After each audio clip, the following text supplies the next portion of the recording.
الحمد لله نحمده ونستعينه ونستغفره ونؤمن به ونتوكل عليه ونعوذ بالله من شرور أنفسنا ومن سيئات أعمالنا من يهده الله فلا مضل له ومن يضلل فلا هادي له وأشهد أن لا إله إلا الله وحده لا شريك له وأشهد أن سيدنا ومولانا محمدا عبده ورسوله أما بعد فأعوذ بالله من الشيطان الرجيم بسم الله الرحمن الرحيم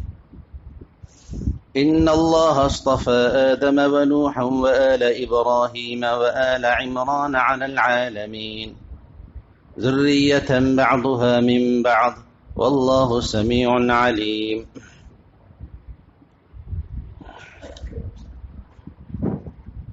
وقال تعالى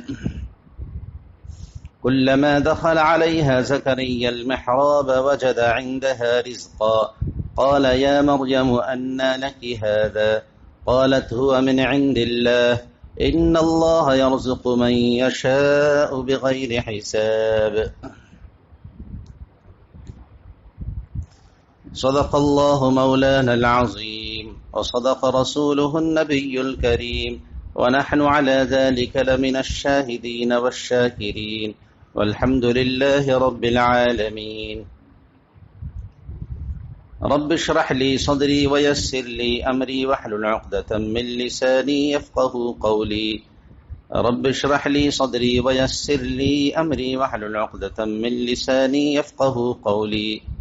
رب اشرح لي صدري ويسر لي أمري واحلل عقدة من لساني يفقه قولي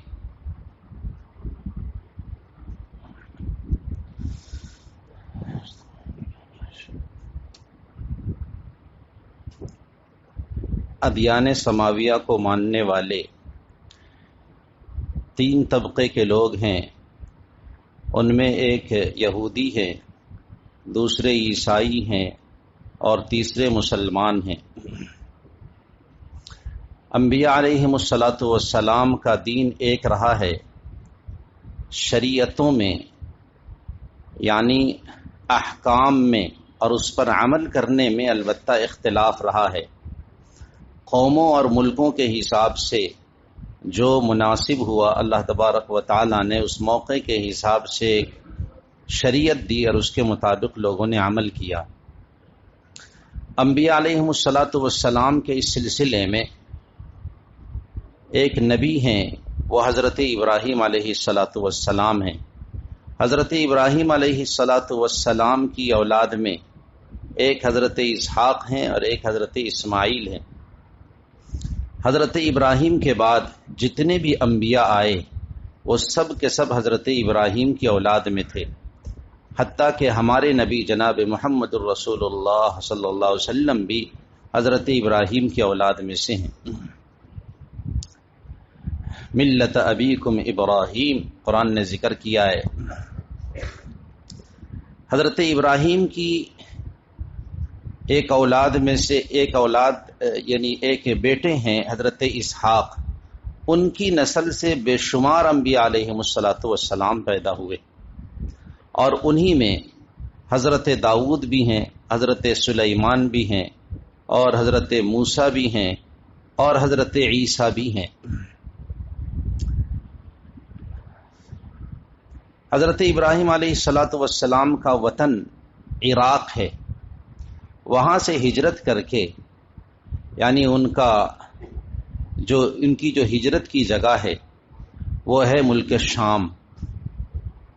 وہاں آپ آ کر کے بسے اور وہیں آپ کی اولادیں پیدا ہوئی. حضرت اسحاق علیہ الصلاۃ والسلام وہاں رہے، اور حضرت اسماعیل علیہ الصلاۃ والسلام کو اللہ کے حکم سے انہوں نے مکہ میں پہنچا دیا تھا، وادی غیر ذی زرع میں پہنچا دیا تھا، جس کی تفصیل آپ دوسرے موقعوں میں سنتے رہتے ہیں. تو دونوں بیٹوں کو الگ الگ جگہ انہوں نے اللہ کے حکم سے منتخب کیا. ایک بیٹا ملک شام میں رہا اور دوسرا بیٹا مکہ مکرمہ یعنی جزیرۃ العرب میں پہنچ گیا. حضرت اسحاق کی اولاد میں حضرت یعقوب ہوئے اور حضرت یوسف علیہ الصلوۃ والسلام ہوئے، پھر حضرت داؤد و سلیمان ہوئے، پھر حضرت موسیٰ ہوئے۔ یہودیوں کا یہ دعویٰ ہے کہ ہم بنی اسرائیل یعنی حضرت یعقوب علیہ الصلوۃ والسلام کے اولاد سے ہیں، اور ہم ان انبیاء علیہم الصلوۃ والسلام کو مانتے رہے ہیں۔ بیت المقدس حضرت داؤد علیہ الصلوۃ والسلام کی وہاں حکومت تھی، اور حضرت داؤد علیہ الصلوۃ والسلام کے بعد ان کے بیٹے حضرت سلیمان کو وہاں کی حکومت ملی، بلکہ حضرت سلیمان علیہ الصلوۃ والسلام کی حکومت تو پوری دنیا پر تھی۔ قرآن کریم نے اس کو بیان کیا ہے کہ وہ چرند اور پرند اور چوٹیوں کی بھی باتوں کو سمجھتے تھے، یہ اللہ نے ان کو ملکہ عطا فرمایا تھا۔ حضرت سلیمان علیہ الصلوۃ والسلام کے بعد پھر حالات ایسے ہوئے، حضرت سلیمان علیہ الصلوۃ والسلام نے بیت المقدس کی تعمیر نو کی ہے، یعنی حضرت آدم کے بعد پھر وہ عمارت گویا محو سی ہو گئی تھی۔ حضرت ابراہیم نے خانہ کعبہ کی تعمیر کی، یعنی اثر نو اس کو بنایا۔ یہ مطلب نہیں ہے کہ معمار اول وہ ہیں، بلکہ فرشتوں کی رہنمائی میں حضرت ابراہیم علیہ الصلوۃ والسلام نے خانہ کعبہ کو پھر سے تعمیر کیا، اور یہاں حضرت سلیمان علیہ الصلوۃ والسلام نے بیت المقدس کی تعمیر فرمائی۔ حضرت آدم علیہ الصلوۃ والسلام نے جو تعمیر فرمائی تھی اسی پر انہوں نے بیت المقدس کی تعمیر فرمائی، اور اس وقت مسلمانوں کا قبلہ یہی بیت المقدس تھا، اور اس وقت یہ جو حضرت سلیمان و داؤد کے ماننے والے یہ سب کے سب بنی اسرائیل کہلاتے تھے۔ انبیاء علیہم الصلوۃ والسلام آتے رہے، وہ دین برحق تھا، اس کو یہ لوگ مانتے رہے۔ حضرت موسیٰ علیہ الصلوۃ والسلام کا جب زمانہ آیا ہے تو قرآن کریم نے ان کی نافرمانیوں کو ذکر کیا ہے کہ یہ جو بنی اسرائیل ہیں انہوں نے انبیاء کی بڑی نافرمانی کی ہے اور بے شمار انبیاء کو قتل کیا ہے۔ حضرت زکریا کو انہوں نے قتل کیا، حضرت یحییٰ کو قتل کیا، حضرت موسیٰ کو پریشان رکھا، اور دوسرے بہت سارے جو انبیاء علیہ الصلوۃ والسلام آئے، حتیٰ کہ حضرت عیسیٰ علیہ الصلوۃ والسلام کو پھانسی دینے کی کوشش کی کہ اللہ تبارک و تعالی نے انہیں آسمان کی طرف اٹھا لیا۔ تو یہ ان کی شرارتیں ہیں۔ پھر اللہ کی حکمت یہ ہوئی کہ نبوت کا یہ سلسلہ حضرت ابراہیم علیہ الصلوۃ والسلام کی جو دوسری اولاد تھی حضرت اسماعیل علیہ الصلوۃ والسلام، ان کی اولاد میں منتقل ہو گیا، اور اس میں جناب محمد الرسول اللہ صلی اللہ علیہ وسلم تشریف لائے۔ اب بنی اسرائیل یہ سمجھ رہے تھے کہ وہ جو آخری نبی ہے جس کی بشارت دی گئی ہے وہ بھی بنو اسحاق ہی میں آئیں گے، لیکن ہوا یہ کہ اللہ تبارک و تعالی نے بنو اسماعیل میں اس نبی کو پیدا کر دیا۔ اس حسد کی وجہ سے، حالانکہ اصول یہ تھا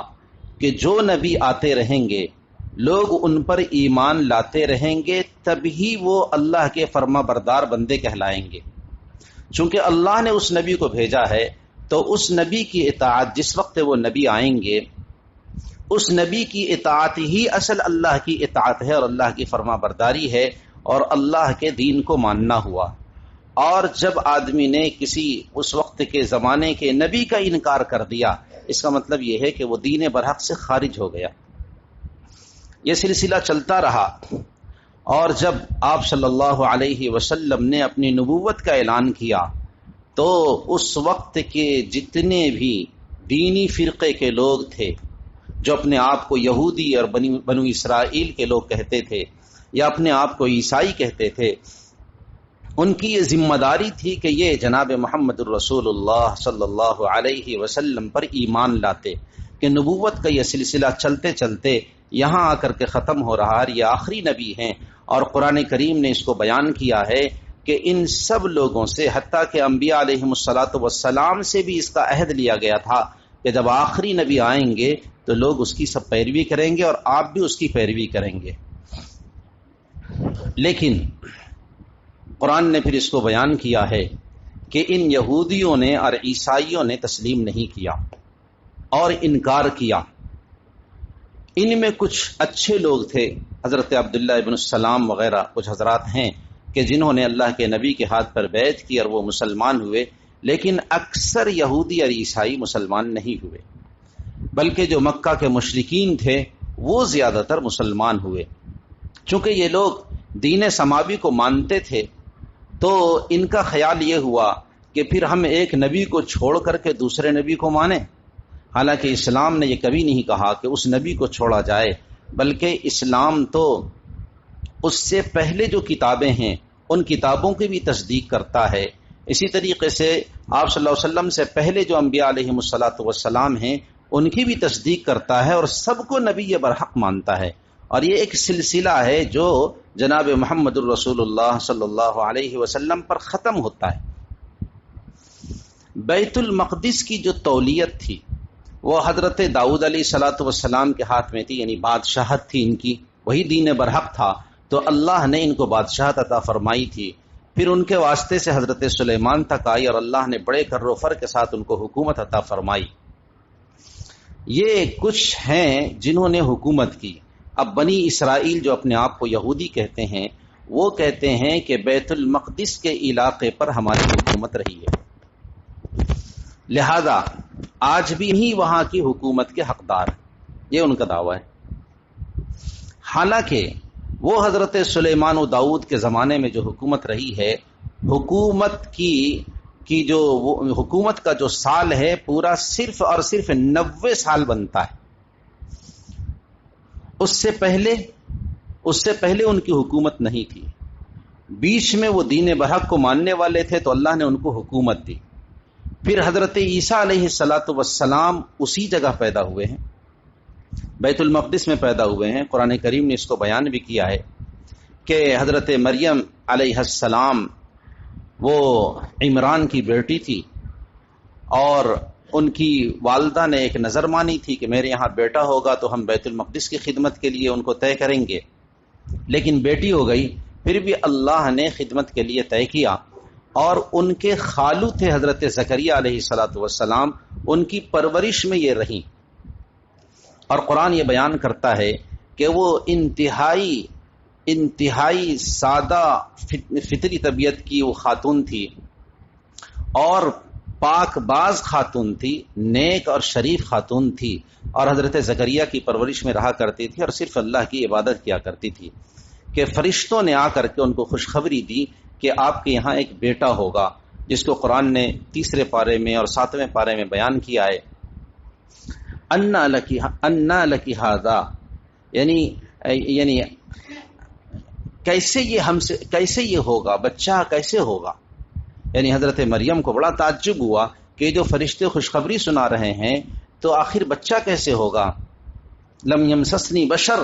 کسی مرد نے مجھے چھوا تک نہیں ہے، آخر بچہ کیسے ہوگا۔ قال هو من عند اللہ، اس کو بیان کیا ہے کہ یہ سب اللہ کی طرف سے ہوگا۔ چنانچہ اللہ تبارک و تعالی نے فرشتے کے ذریعے سے ساری کارروائی کروائی، اور اس کے بعد حضرت مریم کے یہاں ایک بیٹا ہوا جس کا نام حضرت عیسیٰ علیہ الصلاۃ والسلام ہے۔ اس کا پورا واقعہ تفصیل سے قرآن کریم نے بیان کیا ہے کہ یہ محض اللہ کی قدرت سے پیدا ہوا۔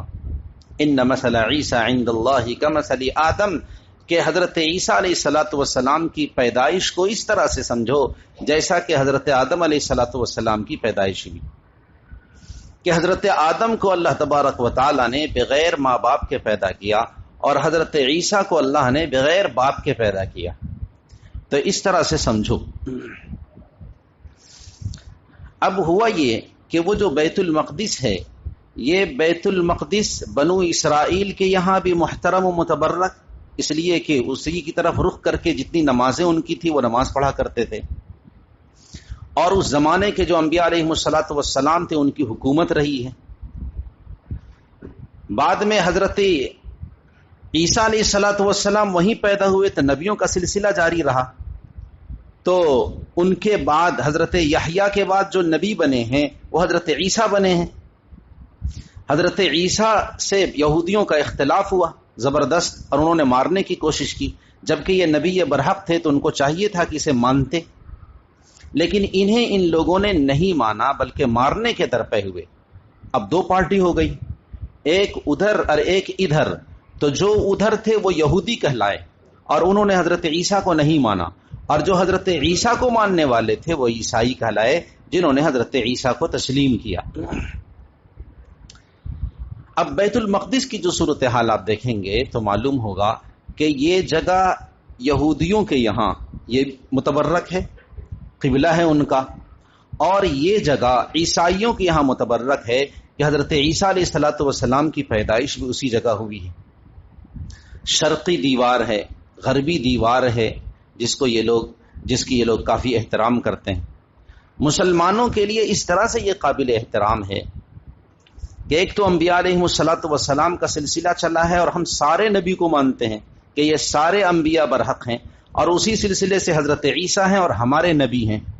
لہذا یہ نبیوں کا سلسلہ ہے اور نبیوں کی ایک حکومت رہی ہے، اور یہ سب متبرک مقامات ہیں جس کو قرآن کریم نے متبرک مقام میں سے ذکر کیا ہے، لہذا یہ ہمارے لیے بھی متبرک ہے۔ دوسری وجہ یہ ہے کہ جناب محمد الرسول اللہ صلی اللہ علیہ وسلم جب معراج میں تشریف لے جا رہے تھے تو آپ کی جو معراج ہوئی ہے وہ خانہ کعبہ سے آپ کو لے جایا گیا اور مسجد اقصی میں پہنچایا گیا، اور روایات میں آتا ہے کہ مسجد اقصی میں پہنچ کر کے آپ نے باقاعدہ انبیاء علیہم الصلوۃ والسلام کی امامت فرمائی ہے۔ مسلم شریف کی روایت میں ہے کہ جب سارے انبیاء علیہم الصلوۃ والسلام کھڑے تھے تو حضرت جبریل نے آپ کا ہاتھ پکڑ کر کے آگے بڑھا دیا کہ آپ امامت فرمائیں، چنانچہ آپ نے امامت فرمائی۔ اس واقعے سے جو چیز ثابت ہوتی ہے وہ یہ ہے کہ تمام انبیاء علیہم الصلوۃ والسلام نے اللہ سے جو وعدہ کیا تھا اس وعدے کو پورا کیا کہ جو آخری نبی آئیں گے ہم انہیں تسلیم کریں گے، انہیں مانیں گے۔ چنانچہ ان کی امامت میں نماز پڑھ کر کے ان حضرات نے اس کو تسلیم کیا کہ یہ ہم سب میں بڑے ہیں، یہ ہم سب میں بڑے ہیں اور یہ امامت کے لائق ہیں، لہذا یہ بات اللہ تبارک و تعالیٰ کی یہاں آ کر کے صادق ہو گئی۔ اب پوری انسانیت پر اور جتنے ادیان سماویہ کے ماننے والے لوگ ہیں ان سب کی یہ ذمہ داری تھی کہ جب ہمارے انبیاء نے جا کر کے سرنڈر کیا ہے اور اس نبی برحق کو نبی برحق تسلیم کیا ہے اور ان کی اقتداء میں نماز پڑھی ہے، تو ہماری بھی ذمہ داری تھی کہ ہم بھی اس نبی برحق کو تسلیم کرتے۔ اللہ تبارک و تعالی کا کرنا ایسا ہوا کہ اللہ نے وہاں نبی سے امامت کروائی، اور مسلمانوں کا جو قبلہ شروع میں جو قرار دیا گیا وہ اسی بیت المقدس کو قرار دیا گیا۔ جب آپ مکہ مکرمہ میں تشریف رکھتے تھے تب آپ کا رخ اس طرح سے ہوتا تھا کہ خانہ کعبہ اور بیت المقدس دونوں کی طرف رخ ہوتا تھا،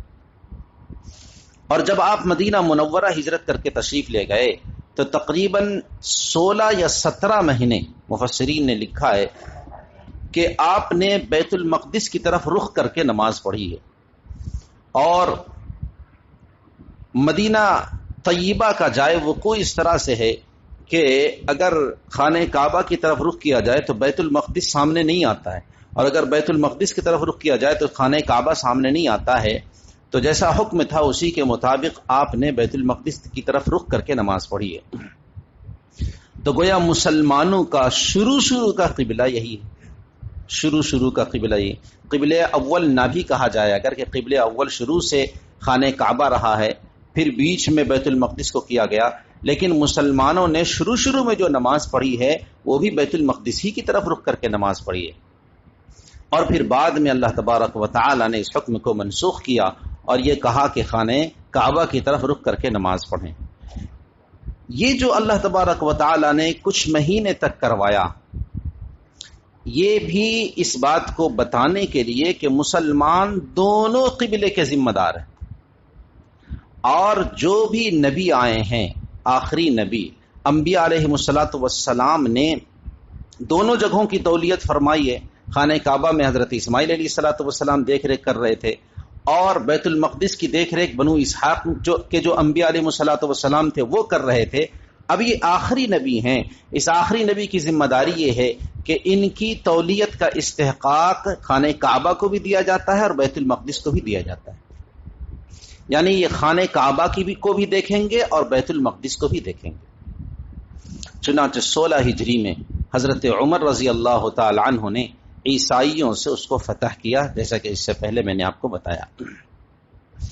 اب دونوں قبلہ مسلمانوں کے ہاتھ میں، چونکہ یہ دین برحق کو ماننے والے ہیں، انبیاء علیہ الصلوۃ والسلام کے سلسلے سے جو بات سمجھ میں آتی ہے وہ یہ ہے کہ جو نبی برحق رہے، جو انبیاء رہے، ان کی حکومت رہی، اور یہ نبی برحق تھے تو ان کی حکومت ہونی چاہیے۔ تو آپ صلی اللہ علیہ وسلم کی حکومت یہ مکہ میں تھی، مدینہ میں تھی اور دوسرے علاقوں میں تھی، تو پھر خلفائے راشدین کے زمانے میں اللہ نے خلفائے راشدین میں سے حضرت عمر کو یہ توفیق عطا فرمائی کہ آپ نے بیت المقدس کو فتح کیا، تو بیت المقدس بھی اب مسلمانوں کی تولیت میں آ گیا۔ اس طرح سے مسلمان تب سے بیت المقدس کی تولیت اور اس کی ذمہ داری سنبھالتے رہے ہیں۔ اور جس طریقے سے اب گویا مسلمانوں کا 3 حرم ہوا، ایک حرم خانہ کعبہ ہے، دوسرا مدینہ منورہ ہے، تیسرا بیت المقدس ہے، تینوں کی عظمت اور احترام کو شاہان اسلام نے ہمیشہ برقرار رکھا اور ان کے ساتھ انتہائی احترام کے ساتھ پیش آتے رہے اور ان کی ضروریات کا مسلسل خیال رکھا۔ 490 ہجری میں عیسائیوں نے پھر اس پر قبضہ کر لیا، چونکہ یہ بیت المقدس ایسی جگہ ہے کہ جس میں تینوں مذہب کے ماننے والے لوگ اور تینوں دین ادیان سماویہ کے ماننے والوں میں یہودی، عیسائی اور مسلمان تینوں کے تینوں اس مقام کو متبرک اور محترم سمجھتے ہیں، اس لیے ان میں ہمیشہ رسہ کشی رہی ہے کہ ان پر بہرحال تولیت ہماری ہو۔ اب انہوں نے قبضہ کر لیا اور تقریباً 99 سال تک عیسائیوں کے قبضے میں بیت المقدس رہا۔ پھر اللہ تبارک و تعالی نے سلطان صلاح الدین ایوبی کو اس کی توفیق عطا فرمائی کہ انہوں نے 588 ہجری میں بیت المقدس کو عیسائیوں سے چھین لیا، اور پھر اس کے بعد پھر مسلسل یعنی 99 سال کے بعد پھر مسلسل مسلمانوں کی حکومت رہی، یہاں تک کہ پھر مسلمانوں کا زوال ہوا کہ خلافت عثمانیہ ٹوٹی اور ان کے ساتھ برطانیہ نے ان کے ملکوں پر حملہ کیا اور ان سے چھینا گیا، اور اس کے بعد یہ ہے کہ مصر پر بھی برطانیہ کا قبضہ ہوا، اور مصر سے متصل ہے فلسطین وغیرہ، تو لہذا اس پر بھی برطانیہ کا قبضہ ہو گیا۔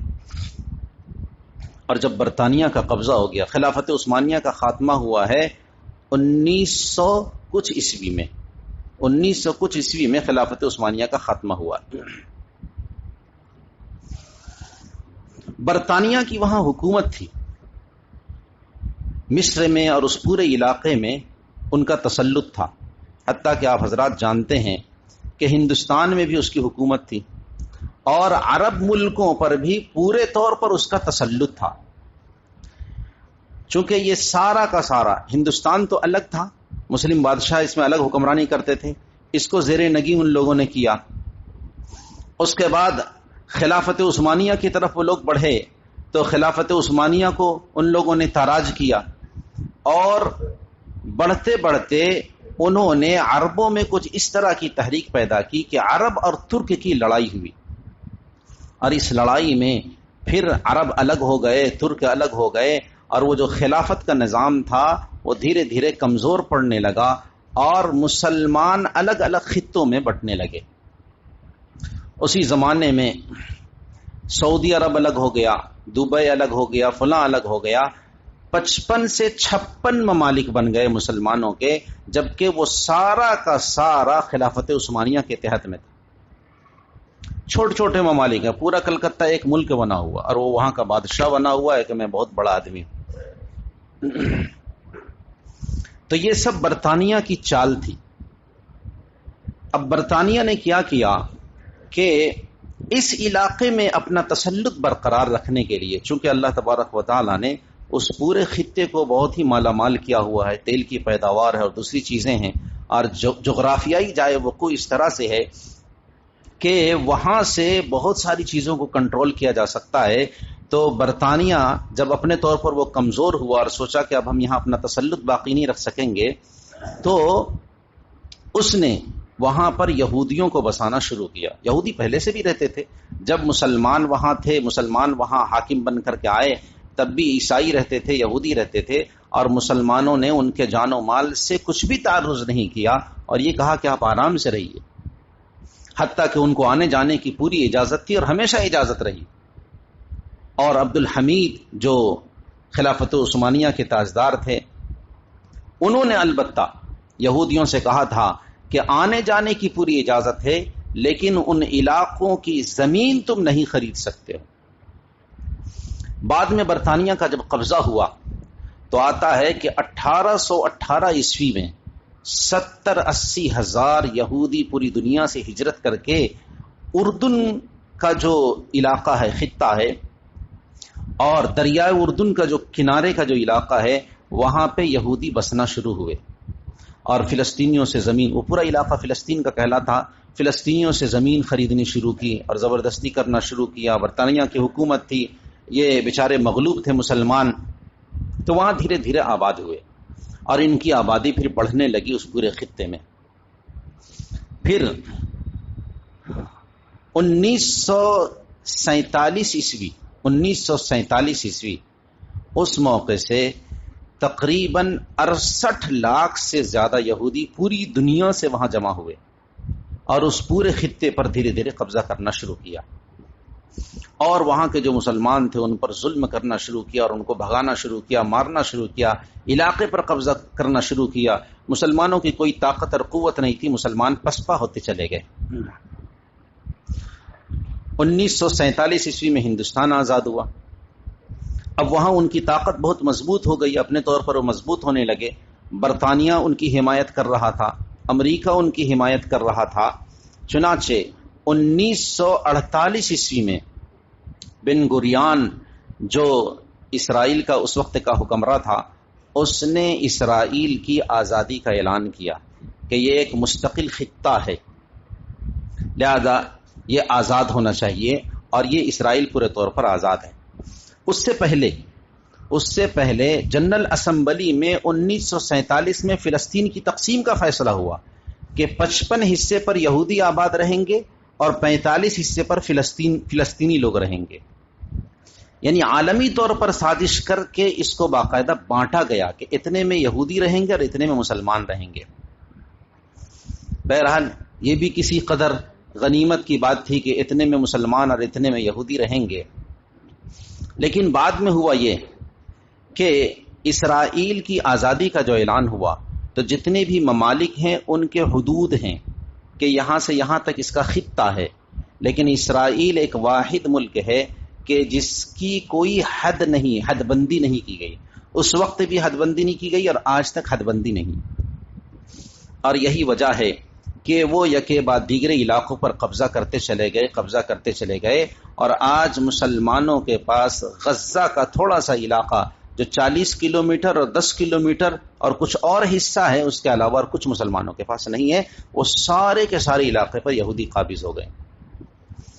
اور مسلمانوں نے ان کے ساتھ تو بہت اچھا معاملہ کیا تھا. ایک طرح سے جب جرمنی نے ان کو مار مار کر کے بھگایا تھا اور وہاں آ کر کے آباد ہوئے تو مسلمانوں نے پناہ دی تھی باقاعدہ ان کو، لیکن یہی وبال جان ان کے لیے بن گئے اور مسلمانوں پر بے تحاشا مظالم انہوں نے ڈھالے. حتیٰ کہ مختلف کیمپوں میں جو مسلمان رہتے تھے، شتیلا اور صابرہ نام کے جو